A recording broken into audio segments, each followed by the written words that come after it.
ان تمام مخلوقات میں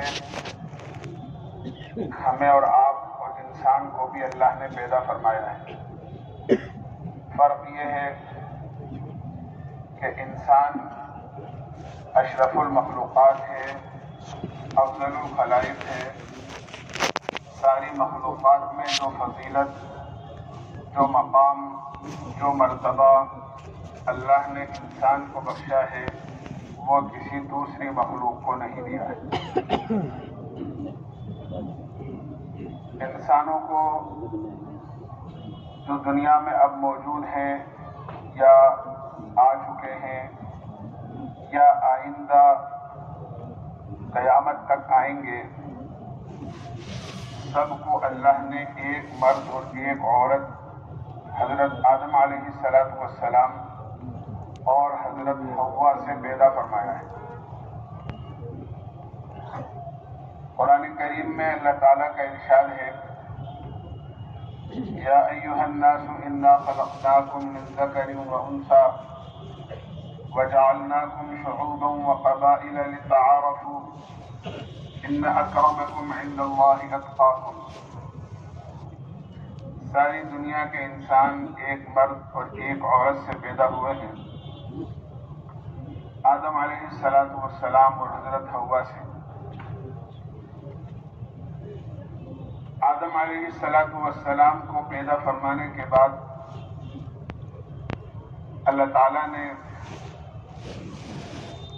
جنت میں داخل فرمایا اور حضرت حوا کو وہیں پیدا کیا۔ گویا ہمارا اصلی وطن اور ہمارا آبائی وطن جنت ہے، اس لیے کہ آدم علیہ السلام پیدا ہونے کے بعد جنت ہی میں رہا کرتے تھے۔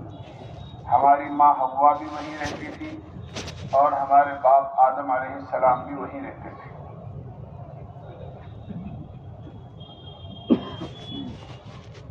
اللہ تعالیٰ نے ایک حکمت کے تحت دنیا میں ان کو بھیجا۔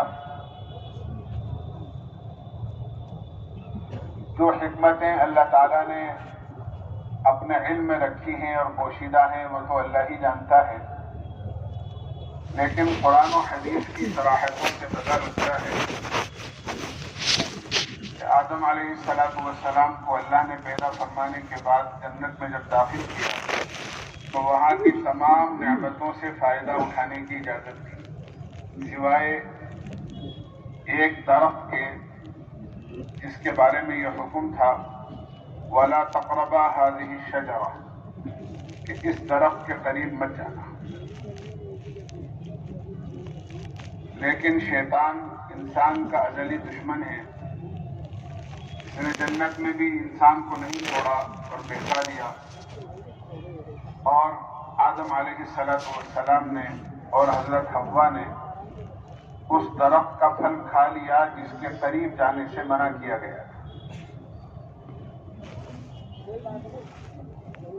جنت ایک ایسی جگہ ہے جو اللہ کے انعامات کی جگہ ہے۔ وہاں کھانا ہے، بیت الخلا نہیں ہے، پانی ہے، پیشاب کی حاجت نہیں ہوگی، وہاں پر دن ہی دن ہوگا، رات نہیں ہوگی، وہاں راحت اور آرام ہوگا، وہاں کسی قسم کی تکلیف اور غم نہیں ہوگا، وہاں زندگی ہی زندگی ہے، وہاں موت نہیں ہوگی۔ جب آدم علیہ السلام سے چوک ہو گئی اور بھول ہو گئی اور اس درخت کے پھل کو کھا لیا تو آدم علیہ السلام کو بیت الخلا اور استنجے کی حاجت ہوئی۔ اللہ تعالیٰ نے فرمایا جنت پاک جگہ ہے، یہاں ناپاکی کسی طرح ممکن نہیں ہے۔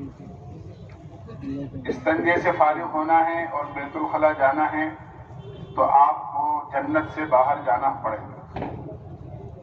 چنانچہ آدم علیہ السلام کو اللہ نے دنیا میں اتار دیا، حضرت حوا بھی اتار دی گئی، یہ دنیا اگر ان تمام واقعات میں غور کیا جائے اور ان تمام حقائق کو غور سے سنا اور پڑھا جائے اور سمجھا جائے تو سوائے اس کے کچھ نہیں ہوگا کہ دنیا آدم علیہ السلام کی بیت الخلا ہے. آدم علیہ السلام کو جب جنت میں بیت الخلا کی حاجت ہوئی تو اللہ نے ان کو دنیا کے اندر بیت الخلا سے فارغ ہونے بھیجا. ایسی جگہ جو بیت الخلا کی حیثیت رکھتی ہو اس سے کیا دل لگانا، اس سے کیا محبت کرنا اور اس کو حاصل کرنے کی کیا کوشش کرنا. جناب رسول اللہ صلی اللہ علیہ وسلم نے ارشاد فرمایا لو كانت الدنيا عند الله جناح بعوضة ما سقى منها كافرا شربة ماء. دنیا اور دنیا میں جو کچھ ہے، جو کچھ سونا ہے، چاندی ہے، ہیرے جواہرات ہیں، ملک و مال ہے، روپیہ پیسہ ہے، چھوٹی بڑی چیزیں ہیں، ساری دنیا اور دنیا میں جو کچھ ہے اگر اللہ کے نزدیک ایک مچھر کے پر کے برابر بھی اس کی حیثیت ہوتی تو اللہ اپنے نافرمان اور نہ ماننے والے کو ایک گھونٹ پانی بھی نہیں دیتے. اللہ کے نزدیک اس دنیا کی کوئی حیثیت نہیں. عرض میں نے کیا آدم علیہ السلام کو اور پھر ان کے ذریعے سے اللہ تعالیٰ نے ان کی نسل چلائی جو آج پوری دنیا میں انسانی شکل میں موجود ہے. ہم سب اللہ کے بندے ہیں. اللہ نے ہمیں پیدا کیا ہے، اشرف المخلوقات بنایا ہے. ہم سے اور پوری دنیا کے انسانوں سے اللہ کو انتہائی پیار ہے. بندوں سے اللہ کو بہت زیادہ محبت ہے اور اس کی محبت کی علامت اور دلیل یہ ہے اللہ تعالیٰ نے ہمیشہ اپنے بندوں کو صحیح راستہ دکھانے کے لیے، نوازنے کے لیے، ان کو اپنے لامحدود خزانوں سے کچھ دینے کے لیے اسباب قائم کریں، بہانے تلاش کریں. جیسے یہ سمجھ لیجئے آج ہی کی رات ہے، یہ اپنے بندوں کو نوازنے کا ایک بڑا بہانہ ہے. علماء نے لکھا ہے جس طرح ایمان والوں کے لیے دنیا میں دو عیدیں اللہ نے بنائی ہیں، ایک عید الفطر اور ایک عید الاضحیٰ. یہ دو عیدیں ہیں جو اللہ کی طرف سے ایمان والوں کے لیے مقرر کی گئی ہیں. اس کے علاوہ کوئی تیسری عید نہیں. اسی طرح آسمان پر فرشتوں کی بھی دو عیدیں ہیں، لیکن ان کی عیدیں دن میں نہیں ہوتی ہیں، رات کو ہوتی ہیں، جن میں سے ایک شب برات ہے اور ایک شب قدر ہے. شب برات 15ویں شعبان کی جو رات ہوتی ہے اس کو کہتے ہیں، اور شب قدر رمضان المبارک کی اخیر عشرے کی طاق راتوں میں ہوتی ہے، جس کو تلاش کرنے کی ترغیب دی گئی ہے، ہمیں حکم دیا گیا ہے. یہ رات اتنی مبارک رات ہے کہ کئی خصوصیتیں اس رات کی اللہ کے نبی علیہ السلام نے بیان فرمائی، اور اس لیے بیان فرمائی ہے کہ یہ موقع جو اللہ نے اپنے بندوں کو نوازنے کے لیے دیا ہے کہیں ہاتھ سے نہ چلا جائے، کہیں اس کو ہم کھو نہ دیں، کہیں یہ ضائع نہ ہو جائے، اور اس میں نازل ہونے والی رحمتیں اور بندوں کو ملنے والی برکتیں کوئی ایسا محروم القسمت نہ ہو جو محروم القسمت ایسا کہ وہ اس سے محروم ہو جائے. اللہ تعالیٰ نے اس لیے ہمیں بار بار اس کی ترغیب دی ہے اور اللہ کے نبی علیہ السلام نے اس طرف متوجہ فرمایا ہے. اللہ کے نبی علیہ السلام گھر پر تشریف لائے. آرام فرمانے کے لیے آپ بستر پر لیٹ گئے. خاموشی کے ساتھ آپ اٹھے اور آپ روانہ ہو گئے. حضرت عائشہ رضی اللہ عنہا کے حجرے میں تھے آپ. اچانک حضرت عائشہ کو شک پیدا ہوا کہ آپ بستر پر لیٹنے کے بعد اچانک اٹھے اور تشریف لے گئے. کہاں جاتے ہیں؟ حضرت عائشہ نے اللہ کے نبی علیہ الصلوۃ والسلام کو دیکھا کہ آپ جنت البقیع تشریف لے گئے اور وہاں کھڑے ہو کر آپ نے دیر تک وہاں مرحومین اور جو مدفون ہیں ان کے لیے آپ نے دعائے مغفرت فرمائی. آپ وہاں سے تشریف لائے تو حضرت عائشہ بھی واپس ہوئی. حضرت عائشہ کا سانس پھول رہا تھا. اللہ کے نبی علیہ الصلوۃ والسلام نے پوچھا عائشہ کیا بات ہے, کیسے سانس پھول رہا ہے؟ حضرت عائشہ نے اللہ کے نبی علیہ الصلوۃ والسلام سے حقیقت بیان فرما دی. اللہ کے نبی آپ تشریف لے گئے, مجھے اچانک وہم ہو گیا, نہ معلوم کہاں تشریف لے گئے. میں نے آپ کے پیچھے پیچھے چلنا شروع کیا تو آپ کو جنت البقیع میں پایا. اللہ کے نبی علیہ الصلوۃ والسلام نے حضرت عائشہ سے فرمایا عائشہ جبریل میرے پاس آئے تھے اور مجھے یہ بتا کر گئے ہیں کہ آج کی رات 15 شعبان کی رات ہے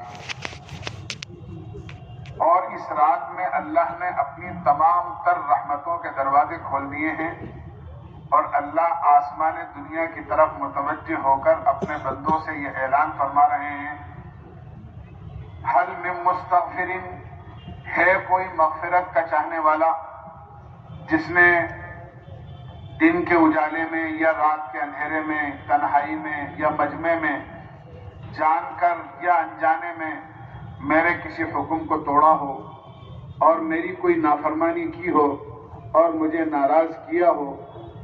آج میں اس بات کا اعلان کر رہا ہوں کہ اگر وہ میرے سامنے ہاتھ اٹھا کر اپنے 2 آنسو اپنی آنکھوں سے گرا دے گا تو میں اس کی مغفرت کا فیصلہ کر کے اس کے لیے جنت کا داخلہ طے کر دوں گا. حل من مستغفرین, کون ہے جو مجھ سے مغفرت مانگے تاکہ میں اسے معاف کروں. دوسرا اعلان اس رات میں اللہ تعالیٰ کی طرف سے یہ ہوتا ہے حل من مسترزقین, کون ہے جو اپنی روزی کے اعتبار سے پریشان ہیں, کاروبار کے اعتبار سے تنگدستی میں ہیں, کھانے کی پریشانی, پینے کی پریشانی, پہننے کی پریشانی, اوڑھنے کی پریشانی, کسی روزی کی تنگی میں مبتلا ہے. آج وہ مجھ سے اگر رزق کی اور روزی کی وسعت کو اور روزی کی برکتوں کو مانگے گا تو میں اس کی روزی میں وسعت دینے کو اور روزی میں فراخی دینے کو تیار ہوں. اس لیے کہ روزی کا گھٹانا یا روزی کا بڑھانا, کسی کے لیے روزی کی برکتیں ہٹا دینا یا کسی کی روزی کو برکت والا بنا دینا, یہ اللہ کے اختیار میں ہے. آدمی کی کوشش کو اس میں دخل حاصل نہیں ہے. قرآن کریم میں اللہ تعالیٰ نے فرمایا ہے اللہ یبسط الرزق لمن یشاء ویقدر, اللہ ہی جس کے لیے چاہتا ہے روزی کی وسعت کر دیتا ہے اور اللہ ہی جس کے لیے چاہتا ہے اس کی روزی کو تنگ کر دیتا ہے.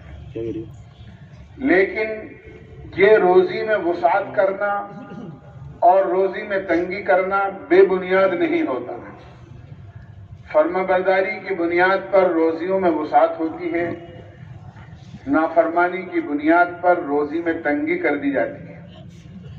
اللہ تعالیٰ نے قرآن کریم میں فرمایا ہے وَمَنْ أَعْرَضَ عَنْ ذِكْرِي فَإِنَّ لَهُ مَعِيشَةً ضَنْكًا, جو ہماری تعلیمات سے, ہمارے بھیجے ہوئے دین سے, جناب رسول اللہ صلی اللہ علیہ وسلم کی لائی ہوئی شریعت سے روگردانی کرے گا, منہ موڑے گا, اس پر عمل نہیں کرے گا, اس کی خلاف ورزی کرے گا, ہم اس کی زندگی کو تنگ کر دیں گے.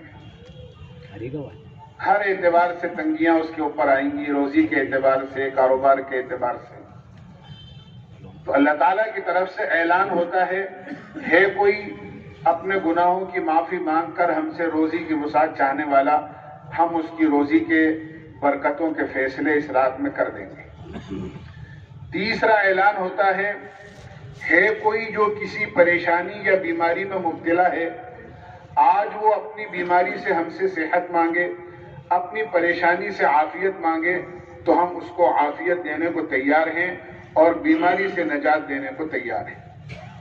آپ نے فرمایا یہ اعلان مغرب سے لے کر صبح صادق تک ہوتا رہتا ہے اور اللہ تعالیٰ کی رحمتوں کے دروازے ہر ایمان والے کے لیے کھلے رہتے ہیں، اور پھر عمومی اعتبار سے اتنے بندوں کی مغفرت کی جاتی ہے کہ آپ نے مثال دے کر فرمایا کہ قبیلہ بنو کلب کی بکریوں کے بالوں سے زیادہ اللہ اس رات میں اپنے بندوں کو جہنم سے نجات مرحمت فرماتے ہیں اور جنت کا داخلہ ان کے لیے طے فرماتے ہیں۔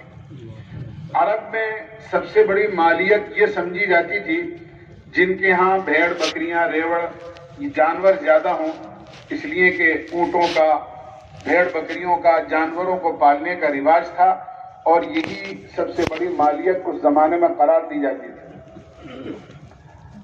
قبیلہ بنو کلب ایک ایسا قبیلہ تھا جس میں یہ جانور سب سے زیادہ پائے جاتے تھے۔ آپ نے تحدید کے طور پر نہیں بلکہ تکثیر کے طور پر فرمایا کہ جتنا ریوڑ اور جتنے جانور قبیلہ بنو کلب کے پاس ہیں اور ان جانوروں کے بدن پر جتنے بال ہیں، ان بالوں سے زیادہ اللہ اپنے بندوں کو جہنم سے اس رات میں نجات مرحمت فرمائے۔ لیکن یہ بھی آپ نے بتا دیا کہ اس عمومی مغفرت کے موقع پر اور موسلا دھار جب اللہ کی رحمت برس رہی ہو اس رات میں، کچھ بندے ایسے ہیں، کچھ محروم القسمت ایسے ہیں جو ایسی موسلا دھار رحمتوں کی بارش سے بھی محروم ہو جاتے ہیں اور رحمتوں میں سے کوئی قطرہ اس رحمت کا ان کو نہیں ملتا ہے۔ اللہ کے نبی علیہ الصلوۃ والسلام نے ایک فہرست ایسے لوگوں کی گنوائی ہے جس میں شرک کرنے والا بھی ہے، اپنے دل میں کسی دوسرے کے بارے میں کینہ رکھنے والا بھی ہے، کہ اپنے دل میں کسی کی برائی رکھے، کسی کو نقصان پہنچانے کے پلان بنائے، کسی کی طرف سے اپنے دل میں عداوت و دشمنی رکھے۔ آپ نے ایسی چیزوں سے سخت نفرت فرمائی ہے اور اپنی امت کو اس بات کی ترغیب دی ہے۔ آپ نے خود فرمایا کہ میرے سامنے ایمان والوں کی شکایتیں نہ کیا کرو، کسی کی برائی بیان مت کیا کرو۔ میرا دل چاہتا ہے کہ میں تمہارے درمیان میں اس طرح آؤں کہ کسی کی طرف سے کوئی کجی، کسی کی طرف سے کوئی برائی میرے دل میں نہیں ہو۔ حضرت انس رضی اللہ عنہ صحابی ہیں، اللہ کے نبی علیہ الصلوۃ والسلام کی 10 سال خدمت کی ہے،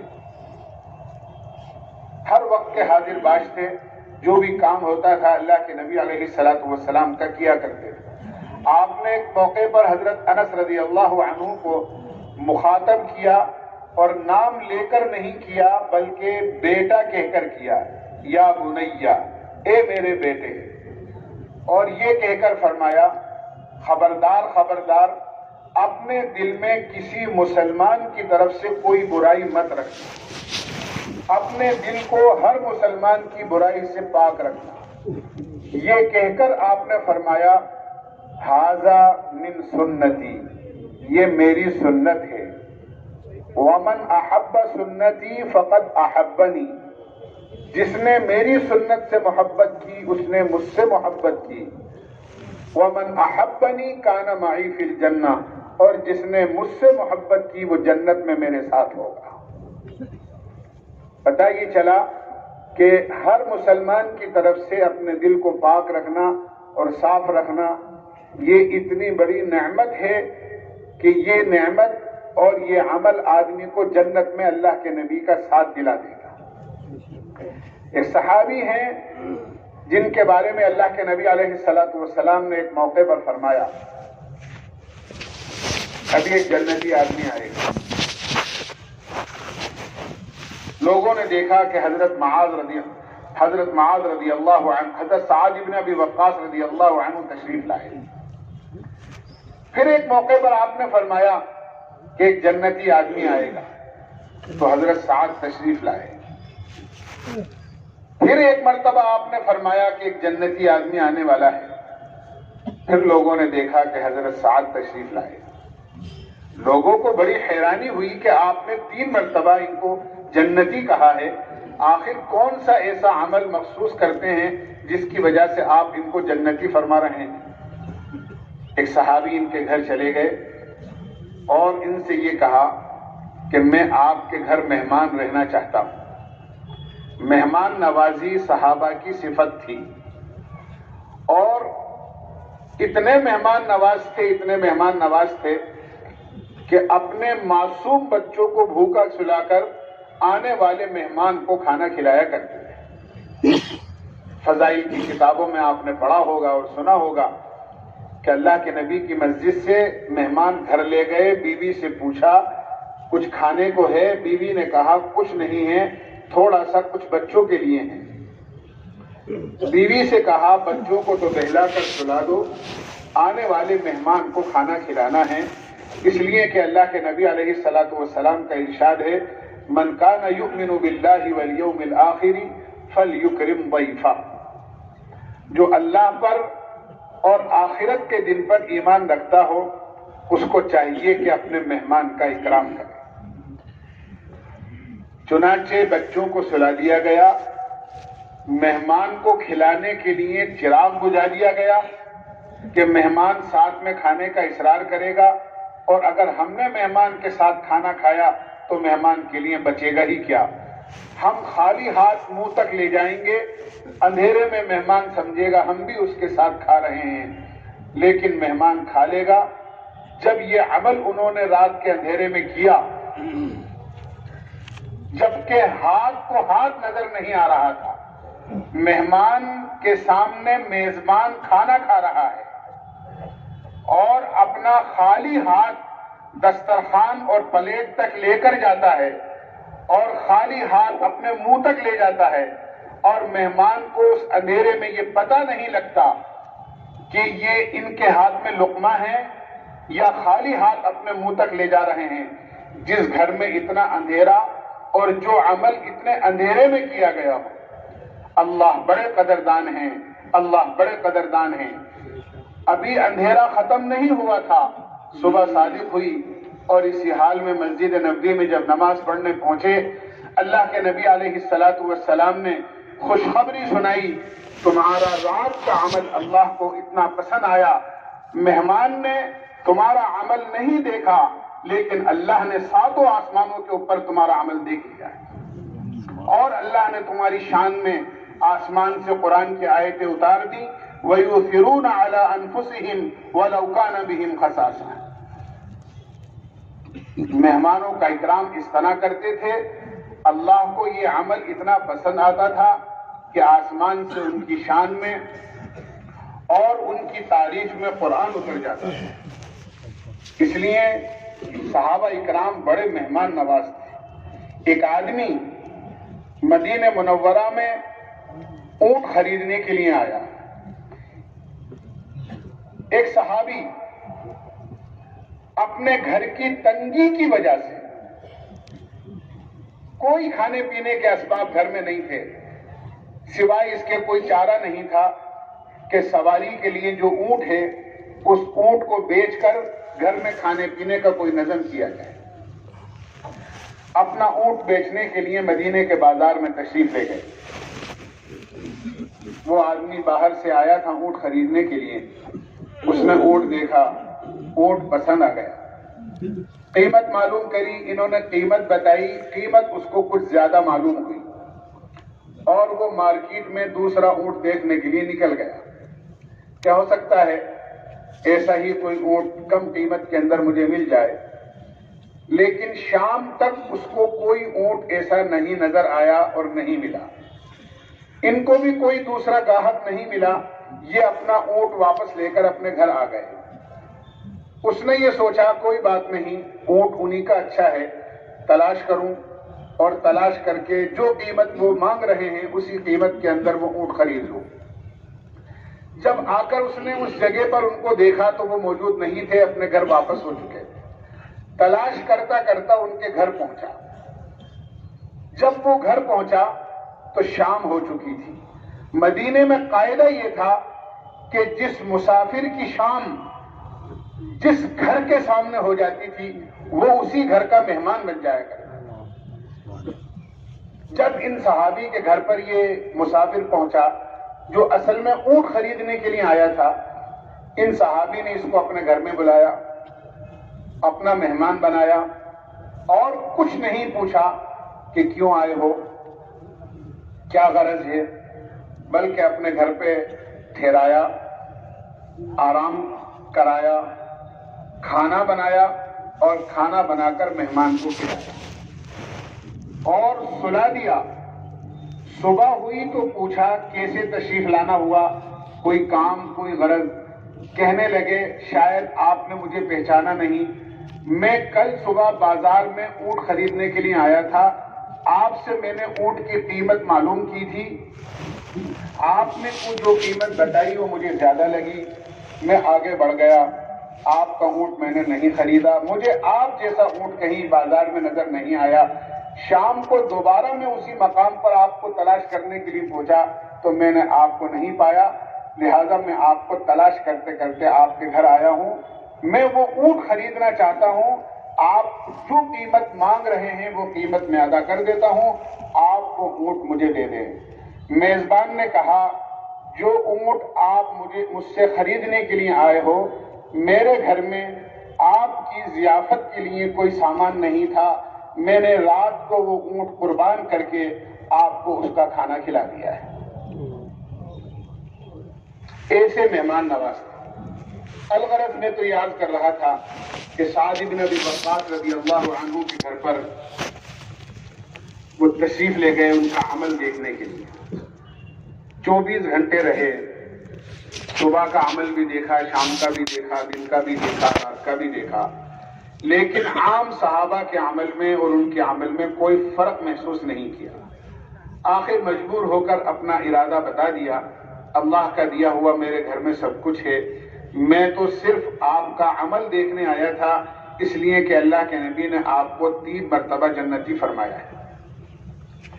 کہنے لگے میں کوئی خاص عمل نہیں کرتا ہوں، جو عام ایمان والے کرتے ہیں وہی کام میں بھی کرتا ہوں، صرف بات اتنی ہے جب رات کو سونے کے لیے لیٹتا ہوں تو اپنے دل کو ہر مسلمان کی برائی سے صاف کر لیتا ہوں۔ اگر کسی نے مجھے گالی دی ہے، برا کہا ہے، میرے ساتھ کوئی زیادتی کی ہے، ظلم کیا ہے، کوئی مجھے ستایا ہے، میں سب کو اللہ کے لیے معاف کر کے اور سب کی طرف سے اپنے دل کو صاف کر کے سوتا ہوں۔ فرمانے لگے یہی عمل ہے جس کی وجہ سے اللہ کے نبی نے آپ کو جنتی فرمایا ہے۔ تو کینہ رکھنا، کسی کی برائی رکھنا اتنا ناپسندیدہ عمل ہے اللہ کے نزدیک کہ اس شب برات میں بھی اس کی مغفرت نہیں ہوتی۔ اس کو شب برات کہتے ہی اس لیے ہیں، برات کے معنی ہیں نجات کے، نجات کے معنی ہیں جہنم سے آزادی کے۔ کسی قیدی کو جیل سے آزاد کر دیا جائے، وہ آدمی جس کے لیے جہنم کا فیصلہ ہو چکا ہے اس کو جہنم سے آزادی کا پروانہ مل جائے، اس سے بڑی کیا نعمت اس کے لیے ہوگی اور اس سے بڑا اس کے لیے کیا انعام ہوگا۔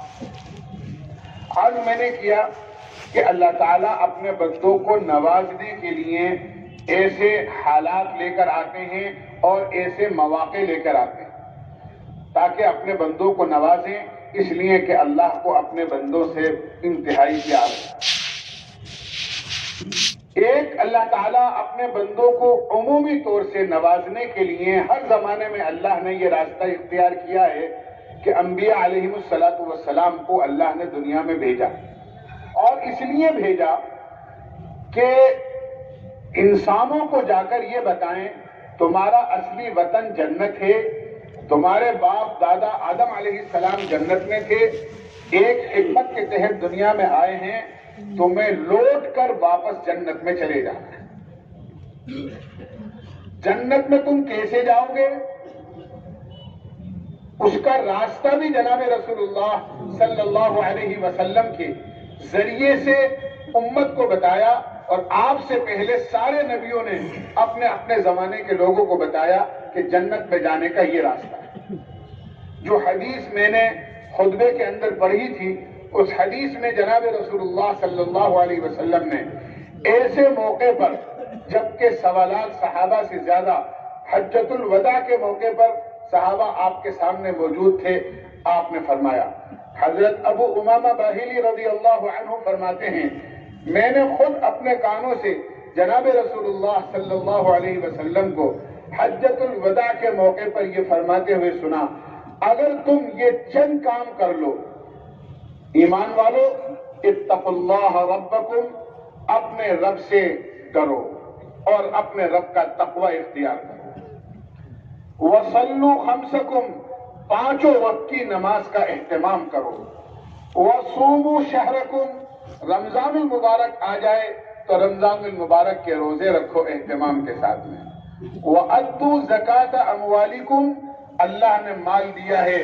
تو اپنے مالوں کی آنے پائی کے ساتھ زکوٰۃ ادا کرو، وَأَطِيعُوا ذَا أَمْرِكُمْ، اور جو تمہارے بڑے ہیں ان کی اطاعت اور فرما برداری کرو، تَدْخُلُوا جَنَّةَ رَبِّكُمْ، اگر یہ 5 کام تم نے کر لیے تو سلامتی کے ساتھ اپنے رب کی جنت میں داخل ہو جاؤ گے۔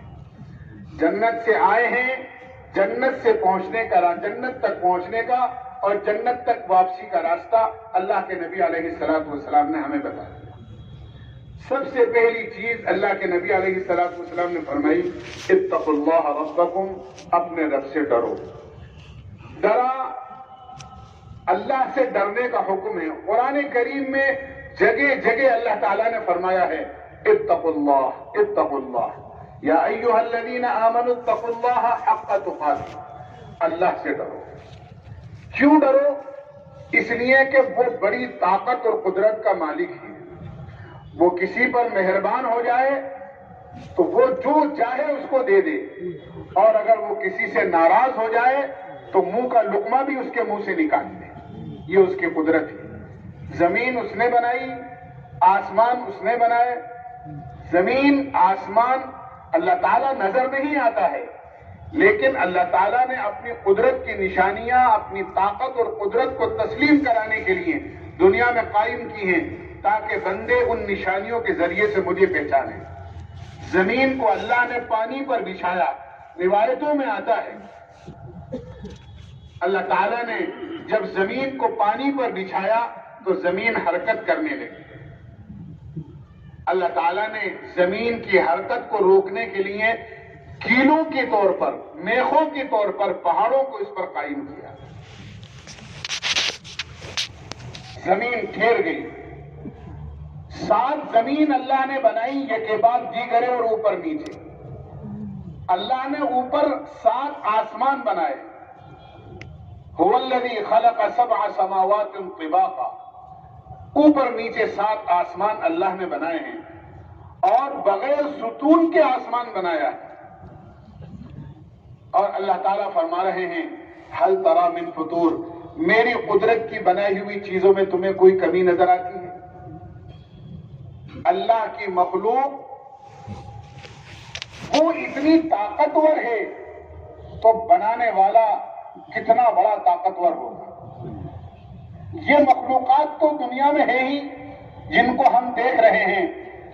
ایک مخلوق ہے جو اللہ کے فرشتے کہلاتے ہیں، بے شمار فرشتے اللہ نے پیدا کیے ہیں، بے شمار فرشتے۔ وما يعلم جنود ربك الا هو، اللہ تعالیٰ فرماتے ہیں فرشتوں کا کتنا بڑا لشکر ہے اس کے پاس میں، وہی جانتا ہے، دوسرا کوئی نہیں جانتا ہے۔ امام فخر الدین رازی رحمت اللہ علیہ نے اپنی تفسیر کبیر میں لکھا ہے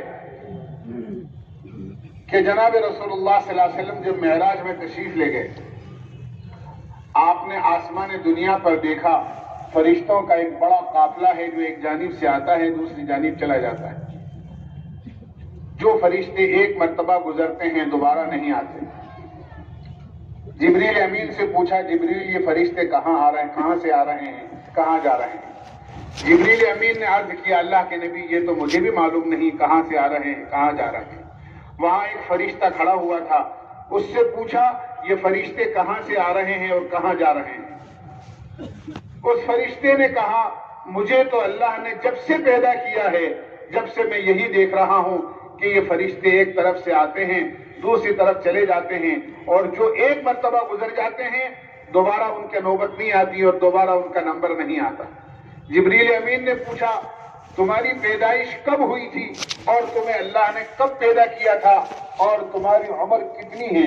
اس فرشتے نے یہ کہا جب اللہ نے مجھے پیدا کیا تھا آسمان پر صرف ایک ستارہ تھا اور ایک ستارے کے بعد دوسرا ستارہ اللہ نے 4 لاکھ برس بعد پیدا کیا ہے، پھر دوسرے ستارے کے بعد تیسرا ستارہ 4 لاکھ برس بعد پیدا ہوا ہے اور تیسرے کے بعد چوتھا ستارہ 4 لاکھ برس بعد پیدا ہوا ہے۔ ہر ستارہ دوسرے ستارے کے بعد 4 لاکھ برس بعد پیدا ہوا ہے۔ اور اس فرشتے نے کہا آج آسمان پر 4 لاکھ ستارے ہیں، میں تو جب سے پیدا ہوا ہوں یہی دیکھ رہا ہوں کہ فرشتوں کی جماعت آتی ہے اور دوسری طرف چلی جاتی ہے اور جو ایک مرتبہ گزر جاتا ہے دوبارہ اس کا نمبر نہیں آتا ہے۔ اللہ کے کتنے فرشتے ہیں، کتنی اس کی مخلوق ہے، یہ اللہ ہی جانتا ہے، لیکن اللہ نے ان فرشتوں میں سے 4 فرشتوں کو اپنا مقرب بنایا ہے۔ ان میں سے ایک اسرافیل علیہ السلام، اللہ نے ایک خدمت ان کے ذمے کی ہے اور یہ خدمت ان کے ذمے ہے اور وہ انتظار میں ہیں کہ جب اللہ کو اس کائنات کو فنا کرنا ہوگا، تمام 7 آسمان، تمام 7 زمینیں، پہاڑ، دریا اور دنیا کی ہر چھوٹی بڑی مخلوق جب اللہ اس کو فنا کرنے کا ارادہ کریں گے اور قیامت کو قائم فرمانا چاہیں گے تو اسرافیل علیہ السلام کو اللہ حکم دیں گے کہ ایک پھونک مار دو۔ اسرافیل علیہ السلام ایک پھونک ماریں گے، ان کی ایک پھونک میں اتنی طاقت ہوگی کہ پہاڑ روئی کے گالوں کی طرح اڑنے لگیں گے، آسمان ٹوٹ جائے گا، زمین پھٹ جائے گی، سمندر بہہ پڑیں گے، ہر جاندار مخلوق مر جائے گی اور پوری دنیا کا نظام درہم برہم ہو جائے گا۔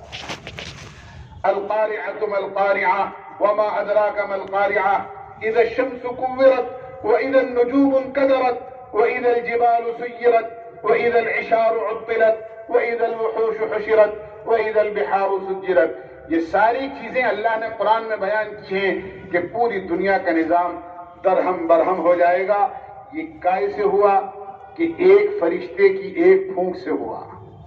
جب اللہ کی بنائی ہوئی مخلوق کی ایک پھونک میں اتنی طاقت ہے تو وہ مالک جس نے اس فرشتوں کو پیدا کیا ہوگا یا اس فرشتے کو پیدا کیا ہوگا وہ کتنی بڑی طاقت کا مالک ہوگا، کتنی بڑی قدرت کا مالک ہوگا۔ حضرت موسیٰ علیہ السلام نے اللہ تعالیٰ سے ایک مرتبہ فرمایا اے اللہ بالفرض زمین و آسمان، 7 زمین اور 7 آسمان اگر تیری نافرمانی پر اتر آئیں تو تو ان کو سزا دینے کے لیے کیا کرے گا؟ اللہ تعالیٰ نے فرمایا سلطت علیہم دابہ، میں ایک جانور ان پر مسلط کروں گا جو ان کو بغیر چبائے 7 زمین 7 آسمان کو نگل جائے گا۔ اللہ تعالیٰ نے فرمایا، جب موسیٰ علیہ السلام نے پوچھا اے اللہ وہ جانور کہاں ہیں؟ فرمایا میری چراگاہوں میں سے ایک چراگاہ میں چر رہا ہے۔ اے اللہ تیری وہ چراگاہ کہاں ہیں؟ فرمایا وہ میرے علم کے خزانوں میں ہیں، تمہیں علم دیا ہی کتنا گیا ہے، وما اوتیتم من العلم الا قلیلا، تمہیں جو کچھ معلومات اور علم دیا گیا ہے وہ تو میرے علم کے خزانوں کے مقابلے میں بہت تھوڑی۔ اللہ کا خزانہ بہت بڑا ہے اور اللہ تعالیٰ کی طاقت بہت بڑی ہے۔ اللہ اتنی بڑی طاقت اور قدرت کے مالک ہیں، اس لیے اللہ نے حکم دیا ہے میری ذات سے ڈرو، مجھ سے ڈرو۔ میں جب کسی کو دینا چاہوں تو چھپ پر پھاڑ کر دے سکتا ہوں، وارے کے نیارے کر سکتا ہوں۔ جن لوگوں نے قسمیں کھائی تھی سمندر میں کود کر جان دے سکتے ہیں، پہاڑوں سے کود کر اپنے آپ کو ہلاک کر سکتے ہیں، جنگلوں میں جا کر جنگلی جانوروں کا لقمہ اپنے آپ کو بنا سکتے ہیں، لیکن ایمان میں داخل نہیں ہو سکتے۔ عکرمہ ابن ابو جہل کے بیٹے عکرمہ کو اللہ نے ایمان دیا اور جب ان سے یہ پوچھا تم نے تو قسمیں کھائی تھی تم نے تو قسمیں کھائی تھیں کہ ہم جو کچھ چاہے کر سکتے ہیں لیکن ایمان میں داخل نہیں ہو سکتے. تو اکرمہ کہنے لگے ہم ایمان میں داخل نہیں ہوئے بلکہ ایسا لگا کہ ایمان ہی ہمارے دل میں داخل ہو گیا ہے. ایمان ہی ہمارے دل میں داخل ہو گیا ہے. اللہ نوازنا چاہے ابو جہل کے بیٹے کو نواز دے. اللہ نوازنا چاہے حضرت حمزہ کے قاتل کو جس نے حضرت اللہ کے نبی کے چچا کو شہید کیا, ان کے ناک کان کاٹے, اللہ نے اس وحشی کو ایمان دے دیا. اللہ نوازنا چاہے جس نے حضرت حمزہ کا کلیجہ چبایا اور ناک کان کو ڈورے میں پرو کر ہار بنا کر کہنا اللہ نے ابو سفیان کی بیوی ہندا کو ہدایت دے دی. وہ جب کسی کو نوازنے پر آئے تو بہت کچھ نواز سکتا ہے, اور جب وہ چھیننے پر آئے اور جب وہ لینے پر آئے تو جس طرح وہ چھپر پھاڑ کر دینا جانتا ہے تو وہ تھپڑ مار کر لینا بھی جانتا ہے. بڑے بڑے اللہ والے جن کو اپنے علوم پر ناز تھا, اللہ نے عین وقت پر ان کا ایمان سلب کر دیا.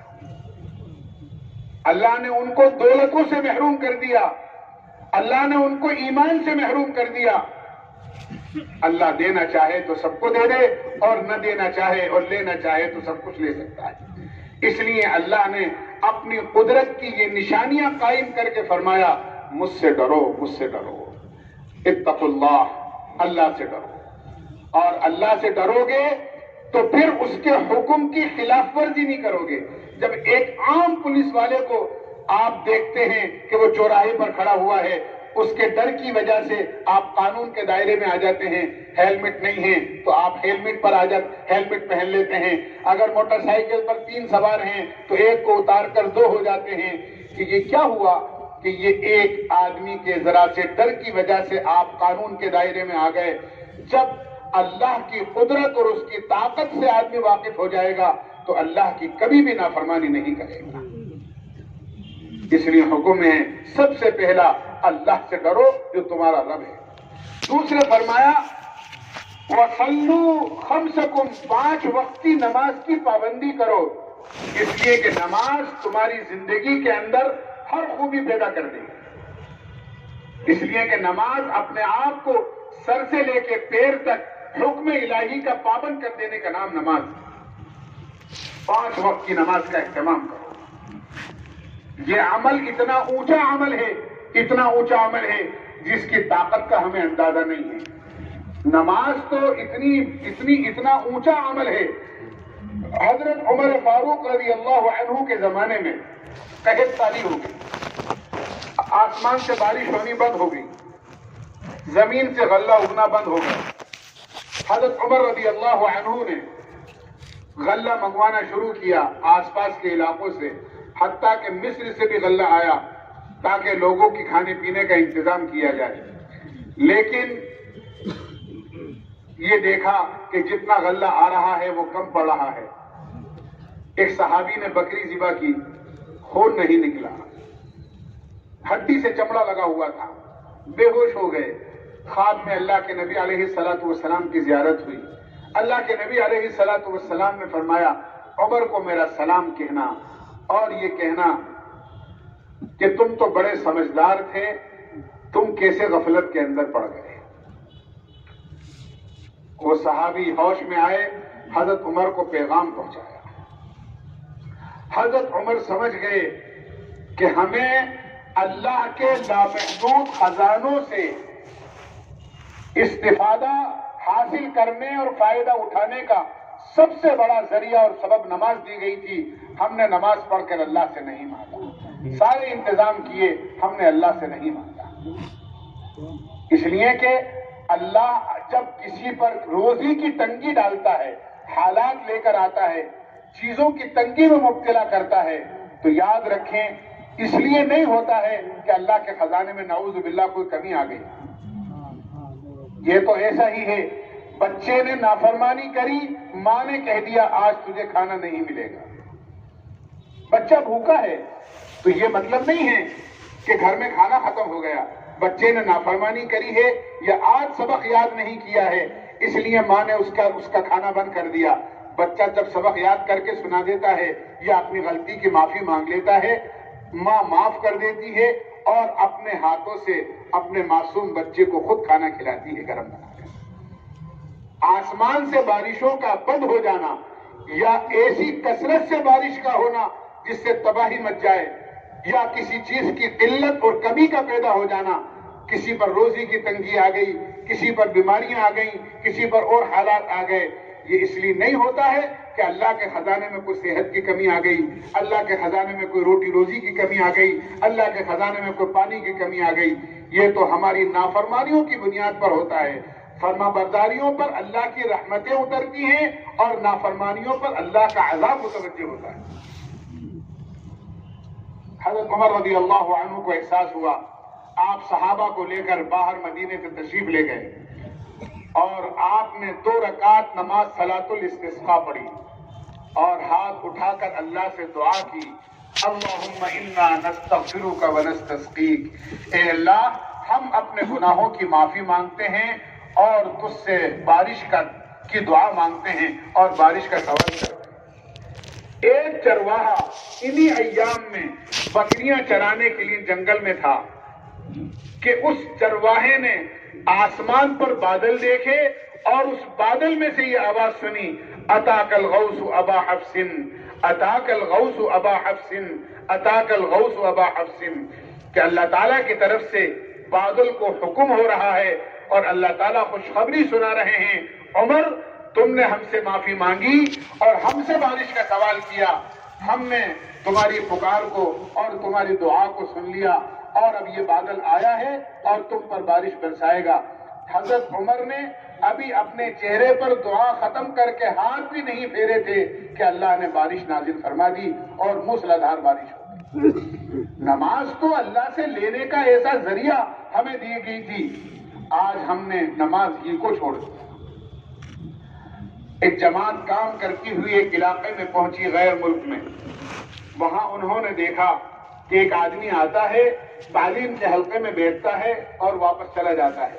ایک دن روک کر اس سے پوچھا کون ہو، کیسے آتے ہو، خاموشی کے ساتھ آتے ہو چلے جاتے ہو، نہ کسی سے کہتے ہو یا سنتے ہو۔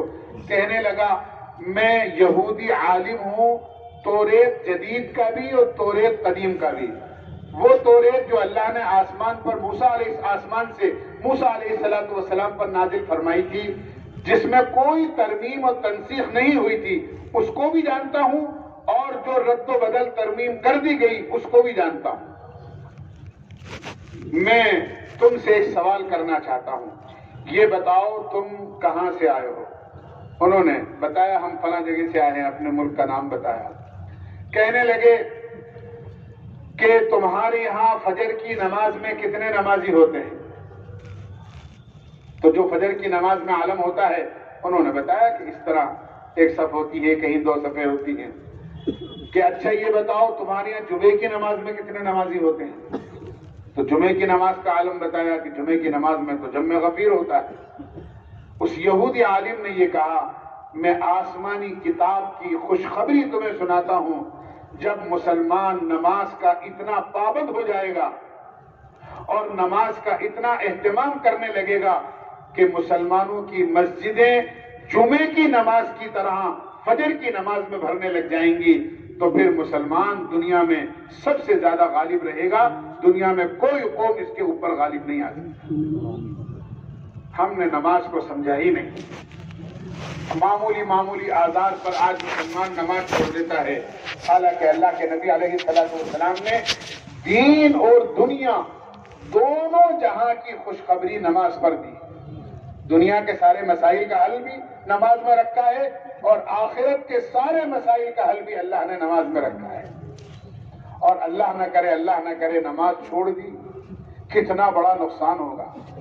میں تو کبھی کبھی سوچتا ہوں اور آج کل عرض بھی کرتا ہوں، آپ نے فضائل کی کتابوں میں سنا ہوگا، تعلیم کے حلقوں میں، کہ جو آدمی نماز کا اہتمام کرتا ہے اللہ تعالیٰ 5 طرح سے اس کا اعزاز و اکرام فرماتے ہیں، اور جو آدمی نماز میں سستی کرتا ہے 15 طریقے سے اس کو عذاب ہوتا ہے۔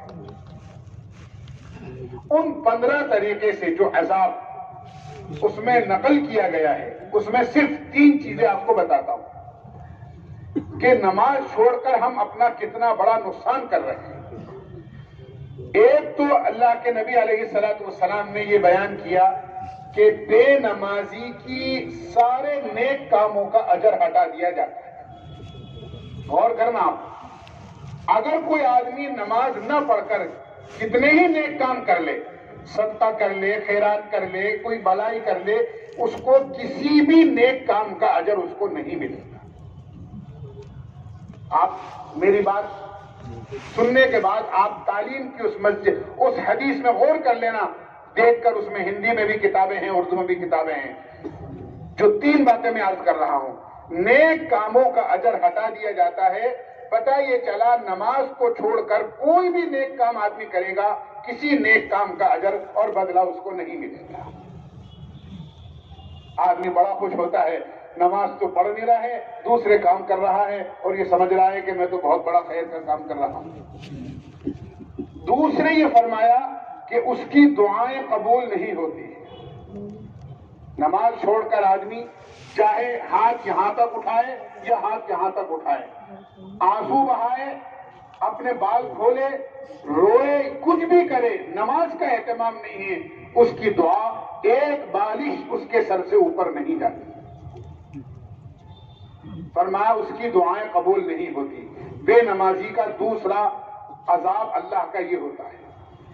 تیسرے، آپ نے اس میں پڑھا ہوگا اور تعلیم کے حلقوں میں سنا ہوگا کہ ان 15 قسم کے عذابوں میں ایک یہ ہے، نیک لوگوں کی دعاؤں میں سے اس کا استحقاق ختم کر دیا جاتا ہے۔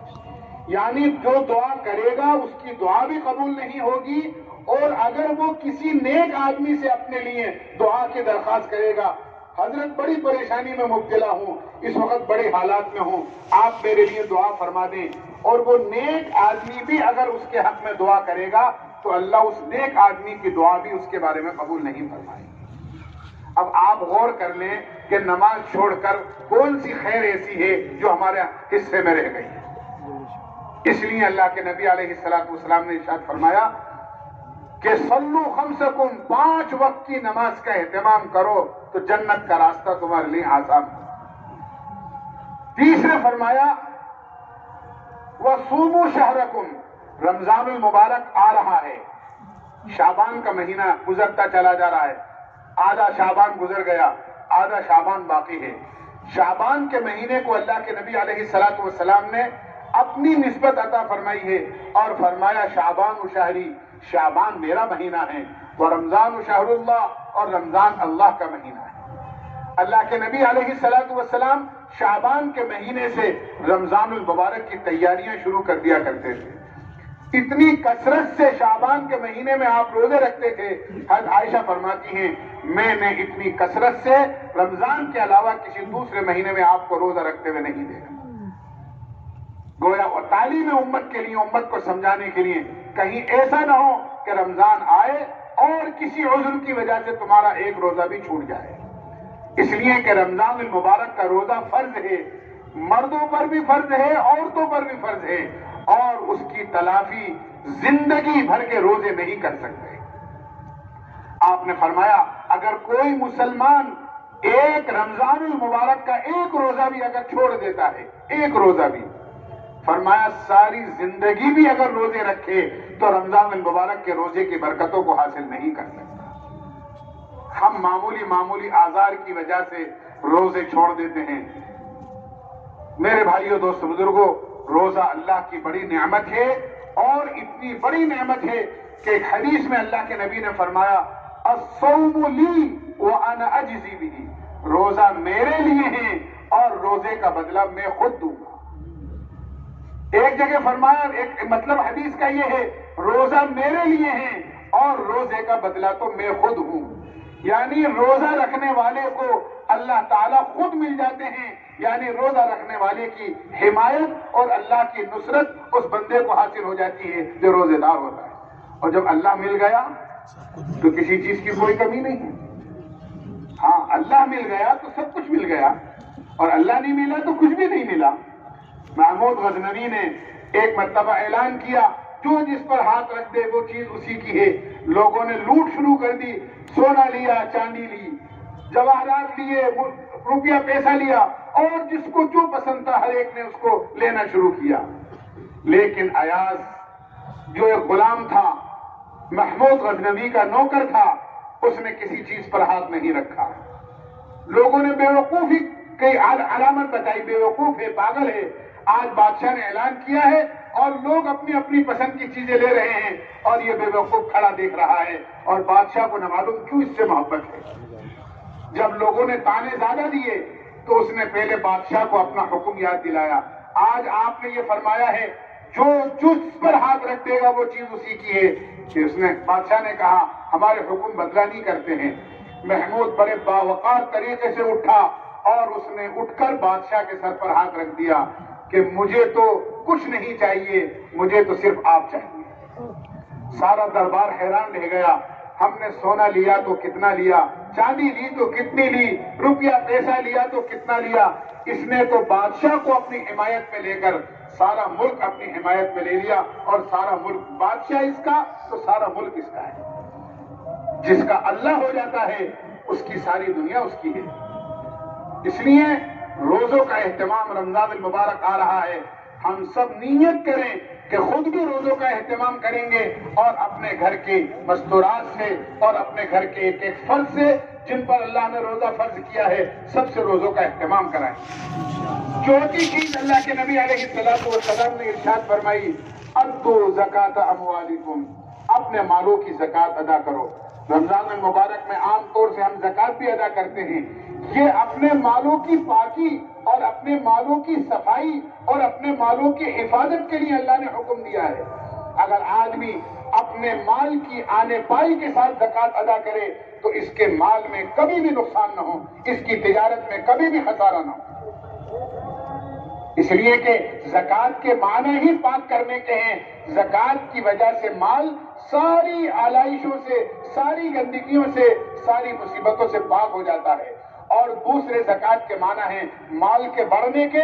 جو آدمی زکات ادا کرتا ہے اللہ اس کے مال میں اضافہ فرما دیتے ہیں. اور اپنی قدرت کے کرش میں اللہ بعض مرتبہ اس طرح دکھاتے ہیں. ایک صاحب کے یہاں چوری ہوئی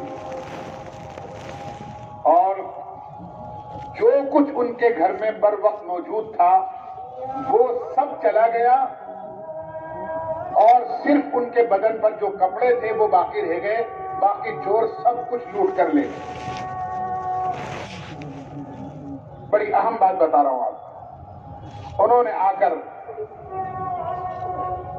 اللہ والوں سے شکایت کری اور یہ کہا کہ ہمارے گھر میں کچھ نہیں بچا سوائے بدن کے کپڑوں کے اور ہمارے رہنے کے مکان کے، باقی جو کچھ تھا وہ سب لے گئے. انہوں نے یہ کہا اللہ تعالیٰ آپ کی اس پریشانی کو دور فرمائے، تسلی دی اور یہ فرمایا ہو سکتا ہے زکات کی ادائیگی میں کہیں کوئی کمی ہو ورنہ اتنا بڑا بھاری نقصان نہیں ہو سکتا. انہوں نے یہ کہا ہم ہر سال پابندی کے ساتھ زکات ادا کرتے ہیں اور آج سے نہیں بلکہ تقریباً 35 سال سے ہم زکات ادا کر رہے ہیں. کوئی آج کی نئی بات نہیں ہے اور ہر سال زکات ادا کرتے ہیں. انہوں نے بڑی حیرانی سے کہا ہو ہی نہیں سکتا کہ آپ زکات ادا کرو اور پوری زکات ادا کرو اور آپ کے مال میں نقصان ہو جائے اور اتنی بڑی چوری ہو جائے. پھر انہوں نے یہ پوچھا کہ ایک بات بتاؤ، آپ زکات جو ادا کرتے ہو وہ یہ جو چاند کے مہینے ہیں اس کے حساب سے سال کا حساب لگاتے ہو یا انگریزی مہینوں کے اعتبار سے سال کا حساب لگاتے ہو؟ انہوں نے کہا کہ انگریزی مہینوں کے اعتبار سے سال کا حساب لگاتے ہو. فرمایا 30 سال کے اندر 33 سال میں 1 سال کی زکات کا فرق پڑ گیا. اگر چاند کے حساب سے زکات ادا کرتے تو 1 سال کی زکات زیادہ بنتی. آپ نے انگریزی حساب سے زکات ادا کری ہے، 1 سال کی زکات آپ کے ذمہ باقی. کہ کیا شکل ہے کہ کہیں سے بھی قرض ادھار کر کے جو یہ 1 سال کی زکات باقی ہے یہ 1 سال کی زکات آپ ادا کریں. مرتا کیا نہیں کرتا، سب کچھ لٹ چکا تھا. انہوں نے اتنے پیسے جو زکات کے ان کے بنتے تھے 1 سال کے، انہوں نے کسی سے قرض لیے اور غربا کی جو مدد ہو جو اس کا مصرف تھا وہاں خرچ کیا. دیکھیے اللہ کی قدرت کا کرشمہ، انہوں نے ادا کر دیا، لٹ بھی گیا، مزید قرضدار بھی ہو گئے، پریشانی پر پریشانی۔ یاد رکھنا اللہ تعالیٰ ایسے حالات انسان پر لے کر آتے ہیں، کبھی آسانی ہوتی ہے اور اللہ کا حکم ہوتا ہے ہمارے حکم سے اس پریشانی کو اختیار کرو، پریشانی ہوتی ہے اس پریشانی میں سے اللہ آسانی نکالتے ہیں۔ حضرت موسیٰ علیہ السلام کے ہاتھ میں لاٹھی تھی، بڑے نفع بخش تھی۔ پوچھا وما تلک بیمینک یا موسیٰ، اے موسیٰ تمہارے ہاتھ میں کیا ہے؟ موسیٰ علیہ السلام نے فرمایا یہ میری لاٹھی ہے۔ قال ہی عصای اتوکأ علیہا واہش بها علی غنمی ولی فیہا معارب اخری، پتے جھاڑتا ہوں، ٹیک لگاتا ہوں۔ اللہ تعالیٰ نے فرمایا اس نفع بخش لاٹھی کو ہمارے حکم پر چھوڑ دیا تو اژدہا بن گیا، فائدے مند چیز تھی تو چھڑوا دیا، اور جب نقصان دہ چیز بن گئی تو فرمایا اب اسے پکڑ لو۔ موسیٰ علیہ السلام ڈرنے لگے، فرمایا نہ اس وقت میں لاٹھی کوئی چیز تھی، نہ اس وقت میں سانپ کوئی چیز ہے، ہمارے حکم پر چھوڑی تھی، ہمارے حکم پر پکڑ لو۔ چنانچہ فائدہ مند چیز کو چھڑوایا، نقصان دہ چیز کو پکڑوایا۔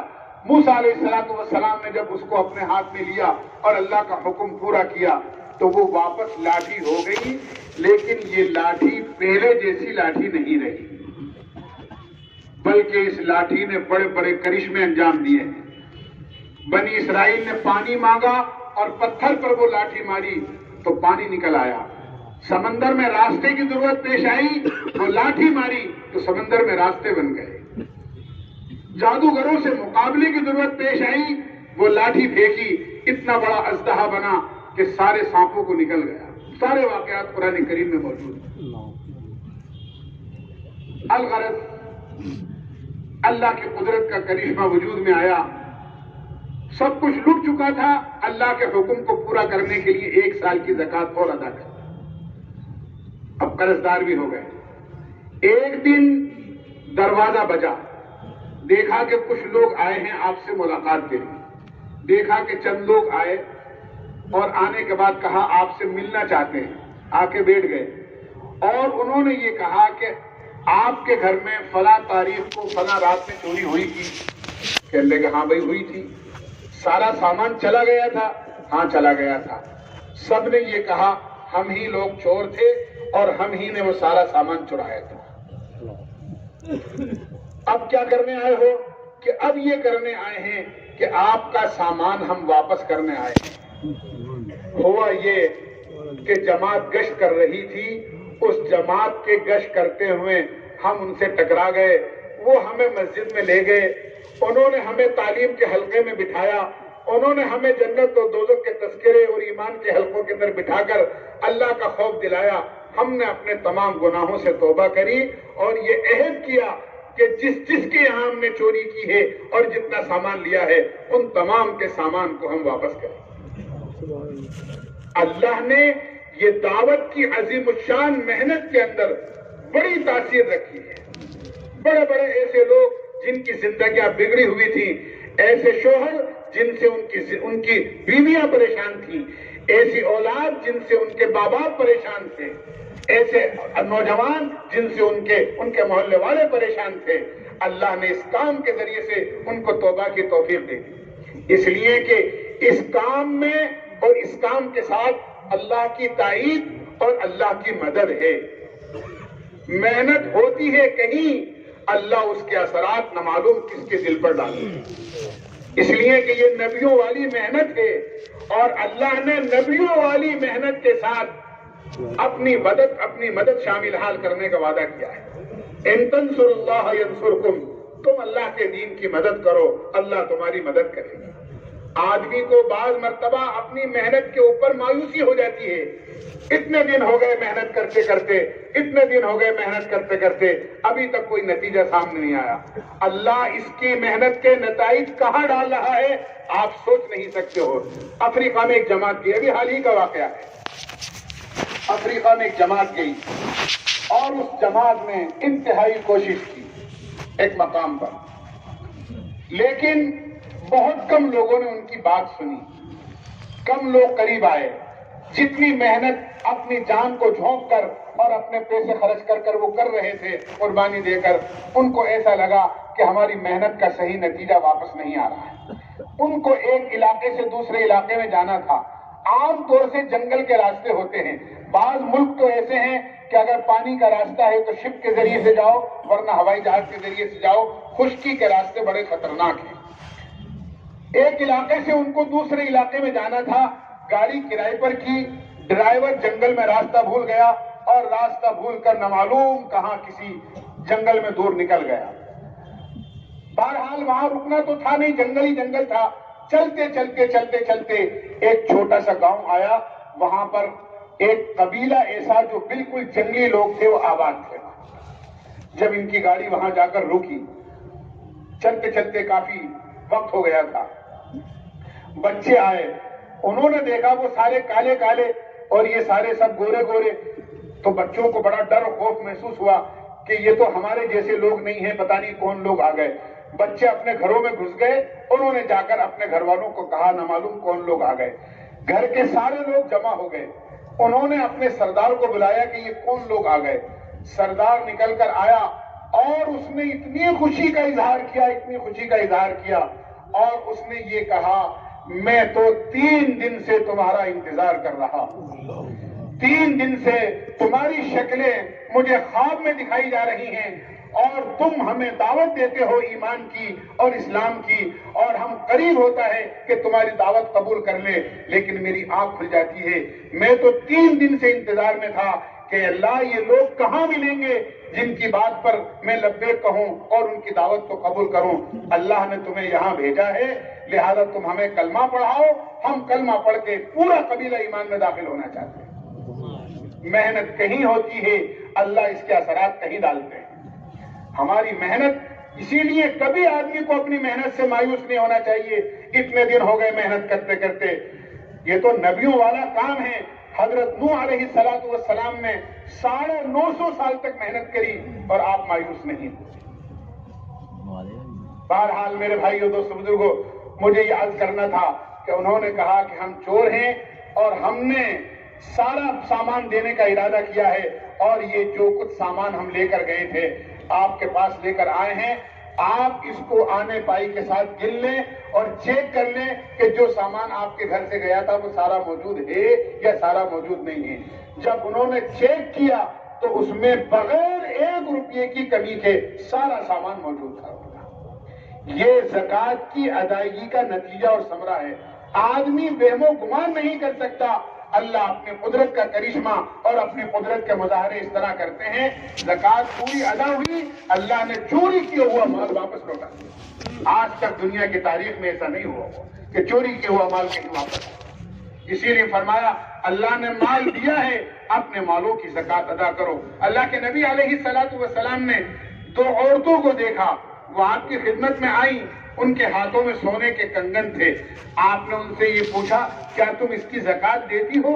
انہوں نے کہا اللہ کے نبی زکوٰۃ تو نہیں دیتے۔ آپ نے فرمایا اگر تم یہ چاہتی ہو، کیا تم یہ پسند کرو گی کہ جہنم کی آگ کے کنگن اللہ قیامت میں تمہیں پہنائیں؟ کہا ہم تو ہرگز پسند نہیں کریں گے۔ کہا جہنم کی آگ سے بچنا چاہتی ہو تو اس زیور کا زکوٰۃ ادا کیا، زیور کی زکوٰۃ ادا کیا۔ اس لیے میرے بھائیوں دوستو بزرگوں، زکوٰۃ اگر مسلمان آنے پائی کے ساتھ ادا کر کے جو مستحقین ہیں ان مستحقین تک پہنچا دے تو میرے بھائیوں دوستو بزرگوں یاد رکھنا، کبھی کوئی مسلمان کسی کے دروازے پر بھیک مانگتا ہوا نظر نہ آئے۔ آج مالدار مسلمان اپنی پوری زکوٰۃ ادا نہیں کر رہے اور جو مستحقین ہیں ان تک نہیں پہنچا رہے۔ اس لیے ہماری وہ ماں بہنیں اپنی ضرورتوں کی وجہ سے، جو پردہ نشین ہیں، جو اپنے گھر کے دروازے تک آنے والے لوگوں کے لیے دروازہ کھولتے ہوئے شرماتی تھیں، آج وہ غیروں کے سامنے دستے سوال دراز کرتی ہیں اور اپنی ضرورت رکھتی ہیں۔ میرے بھائیوں دوستو بزرگوں، یہ زکوٰۃ کے صحیح ادا نہ کرنے کی وجہ سے تو اللہ کے نبی علیہ السلام نے چوتھی چیز فرمائی کہ زکوٰۃ اپنے مالوں کی ادا کرو۔